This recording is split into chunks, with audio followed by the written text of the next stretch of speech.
Me llamo Rosalind Elsie Franklin.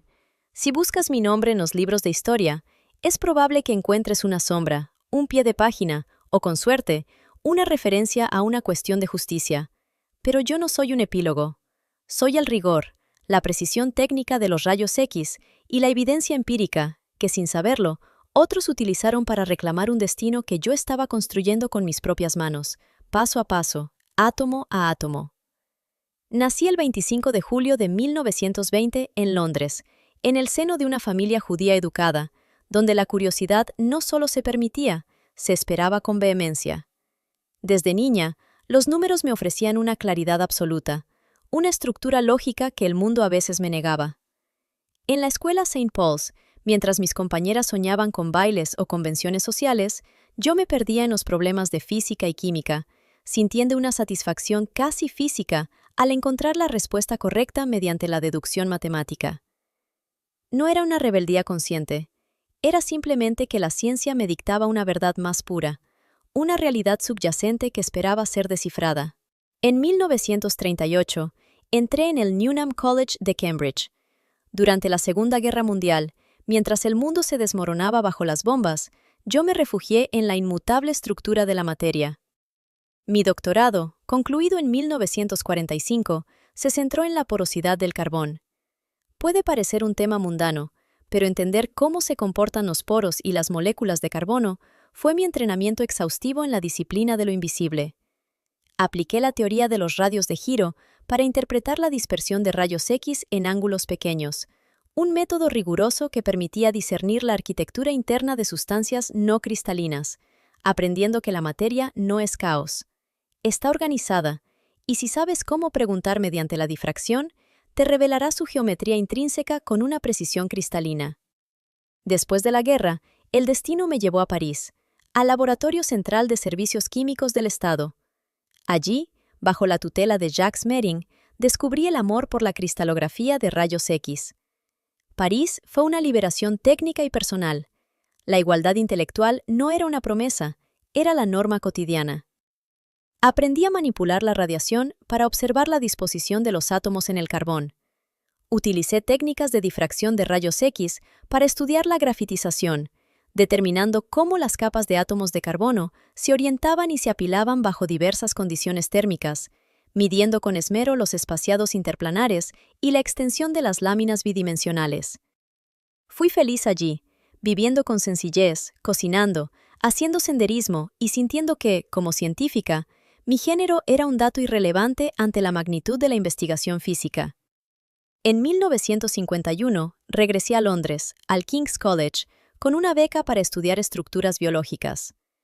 Allí me encontré con un ambiente radicalmente distinto, un entorno donde el llamado Club de Caballeros era una realidad asfixiante, y mi presencia era, para muchos, una disrupción inoportuna. John Randall me encargó la investigación del ADN. En aquel entonces, nadie sabía realmente qué forma tenía esa molécula, solo sabíamos que era crucial para la herencia biológica. Mi enfoque fue siempre la paciencia operativa. No quería construir modelos de cartón basados en corazonadas o especulaciones elegantes sin sustento. Quería datos, quería medidas irrefutables. Desarrollé una técnica, junto con mi estudiante de doctorado, Raymond Gosling, para mantener las fibras de ADN en una humedad constante y controlada mediante sales saturadas. Fue entonces cuando descubrí que el ADN podía existir en dos formas: la forma A, cristalina y más seca, que producía patrones de difracción con una resolución sin precedentes en la época, y la forma B, paracristalina e hidratada, que es la que se encuentra en los núcleos celulares. Fui yo quien tomó las fotografías. Yo misma diseñé las cámaras, ajusté los ángulos con una precisión de micrómetros, regulé los tiempos de exposición y esperé durante horas a que los rayos X revelaran sus secretos sobre la placa fotográfica. La famosa fotografía 51, obtenida en mayo de 1952, era de una claridad asombrosa. En ella, la cruz característica de la difracción mostraba, mediante el análisis matemático de las intensidades de las reflexiones en el plano recíproco y la aplicación de las transformadas de Fourier, que los grupos fosfato debían estar situados en la periferia de la estructura helicoidal, una conclusión que chocaba frontalmente con las hipótesis internas de mis colegas que preferían una estructura interna de los fosfatos. Mientras yo trabajaba con rigor en Cambridge, James Watson y Francis Crick intentaban resolver el rompecabezas a su manera, a menudo mediante el ensayo y error, construyendo maquetas físicas que ignoraban mis datos de difracción. Maurice Wilkins, mi colega en el King's, compartía con ellos mi progreso y mis datos sin mi conocimiento ni mi consentimiento, vulnerando la ética fundamental del laboratorio. En aquel momento, la tensión en el King's era insoportable, pero mi integridad científica me impedía publicar nada hasta que estuviera absolutamente segura de la disposición espacial de los átomos, asegurando que cada parámetro de la unidad celular fuera preciso. Ellos, en cambio, tenían una prisa desmedida por la gloria. Nunca supe en aquel entonces que mi fotografía 51 fue mostrada a Watson sin que yo estuviera presente. Nunca supe que el informe del Medical Research Council, que contenía mis mediciones precisas sobre las distancias interfosfato, el ángulo de inclinación, el paso de la hélice y el número de nucleótidos por vuelta, llegó a manos de ellos antes de que yo pudiera finalizar mi artículo definitivo. Cuando ellos publicaron su famoso modelo en Nature en 1953, lo hicieron basándose en los cimientos estructurales que yo había excavado. En sus artículos, mi trabajo fue tratado como una corroboración periférica, un apoyo secundario, no como la columna vertebral física de su descubrimiento. Me marché del King's en 1953 hacia el Birkbeck College. Algunos dicen que huí, pero en realidad elegí seguir trabajando donde se valorara mi intelecto sin las restricciones del prejuicio. Allí, lejos del ruido del ADN, comencé mi trabajo sobre los virus, en particular el virus del mosaico del tabaco. Fue una etapa brillante y de una complejidad técnica superior. Aplicando métodos de difracción de rayos X de alta resolución, logré determinar la estructura de este virus, demostrando mediante técnicas avanzadas de funciones de Patterson que su material genético, el ácido ribonucleico, no estaba en el núcleo, sino incrustado en su proteína, helicoidalmente distribuido a una distancia radial específica del eje central del cilindro vírico. Desarrollé métodos innovadores para preparar geles de virus altamente orientados mediante el control de la concentración y el pH, lo que me permitió obtener difracciones de rayos X que revelaron una simetría helicoidal precisa con un paso de 23 angstroms. Mi trabajo sobre este virus es, para muchos biólogos, tan importante o más que el del ADN, pues establecí los fundamentos formales de la virología estructural moderna, pero la historia tiene una forma selectiva de recordar a quienes ocuparon los titulares. Fui una mujer de ciencia en un tiempo que no estaba preparado para mujeres como yo. No me quejaba de las dificultades, me enfocaba en la solución del problema técnico. Mi vida fue corta. En 1958, a los 37 años, el cáncer de ovario acabó con mis días.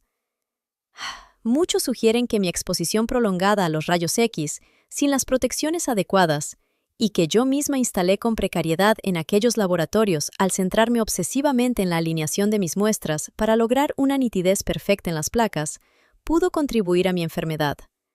No lo sé, y realmente no importa. La ciencia es un riesgo que siempre estuve dispuesta a correr por la búsqueda del conocimiento. Cuando Watson, Crick y Wilkins recibieron el Premio Nobel en 1962, ya habían pasado 4 años desde mi muerte. El premio no se otorga a título póstumo, lo cual es una regla inamovible. Pero lo que realmente dolió, lo que todavía resuena en los círculos académicos, fue la omisión sistemática. Nadie en aquel podio mencionó que la luz que iluminó la doble hélice provino de mis placas, de mi paciencia infinita y de mi comprensión inquebrantable de la física de la materia. No escribo esto desde el rencor. El rencor es un desperdicio de energía intelectual. Escribo esto porque mi historia no es una historia de victimismo. Es una historia de precisión, de dedicación al dato puro frente a la especulación. Cuando miro hacia atrás, no veo a una mujer que perdió la carrera por el ADN. Veo a una científica que vio la estructura de la vida antes que nadie, que la documentó con una exactitud inigualable, y que, hasta el último aliento en mi laboratorio en Birkbeck, se mantuvo fiel a la única cosa que nunca nos traiciona: La evidencia experimental. He dejado mi huella profunda en el carbón, en los virus y en la doble hélice. Si hoy se me reconoce, que no sea solo por la injusticia de lo que me fue arrebatado, sino por la elegancia de lo que descubrí mediante el uso magistral de la física y la química. Porque, al final, la ciencia no trata de quién se lleva el premio, sino de comprender cómo funciona el tejido de la realidad. Y en eso, al menos, fui una maestra incuestionable. Mi legado no reside en los premios ni en las medallas, sino en la solidez de las estructuras que desvelé, en la comprensión de los mecanismos fundamentales que rigen la vida y en el método inquebrantable que me guió desde mis primeros experimentos con porosidades hasta la compleja simetría de los virus. En cada molécula que hoy se estudia, en cada placa de difracción que se analiza, persiste la sombra de aquel rigor que impuse en mi trabajo. No busco la compasión, busco la validación de la verdad. La verdad es que la vida es una hélice, y la verdad es que yo la vi, yo la capturé, y yo la definí con precisión matemática, mucho antes de que el mundo estuviera listo para comprender que una mujer podía sostener la llave del código de la existencia. Mi dedicación no conocía límites, ni horarios, ni reconocimientos sociales. Me sumergí en los archivos de la naturaleza con la convicción de que los átomos no mienten, que su lenguaje es universal y que, al traducirlo correctamente, uno se vuelve parte de la estructura eterna del saber humano. Fui, soy y seré siempre una científica que encontró en la difracción de los rayos X la forma más elevada de la belleza.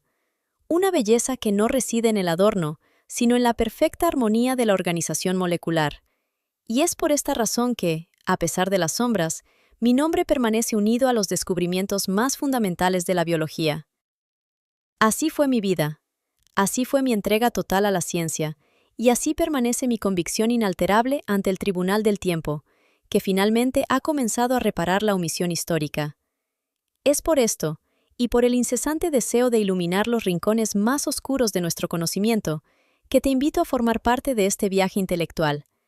Suscríbete al canal para continuar desvelando las biografías de aquellos cuyas mentes moldearon nuestro mundo, y para explorar, con la misma exigencia científica que yo defendí, las noticias y descubrimientos que definen nuestra era.